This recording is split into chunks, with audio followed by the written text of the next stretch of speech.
সুষ্ঠু তদন্ত অবশ্যই দাবি তো আসলে আমি আসলে এত সুন্দর করে ভাষা দিয়ে বুঝায় বলতে পারবো না এখন। একটাই কথা, সেটা হচ্ছে ইকরার সুইসাইড করার মতো মেয়েও না। কিছু তো একটা হয়েছে আজকে সকালে ওর সাথে যখন ওর হাজব্যান্ডের কথা হয়েছে, কিছু তো একটা হয়েছে যেটার জন্য ও আসলে লাস্ট মোমেন্টে আর পারে নাই।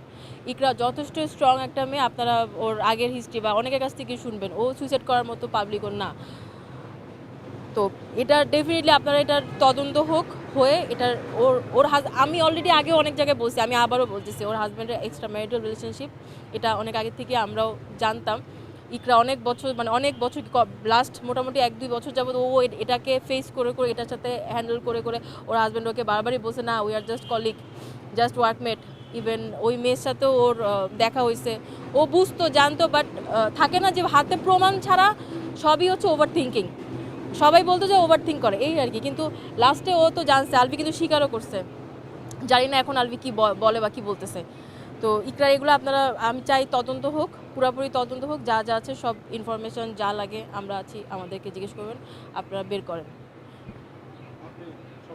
আমি সম্পর্কে ওর বেস্ট ফ্রেন্ড, বন্ধু, আমরা ওর ফ্রেন্ড। আমার নাম মৌলি।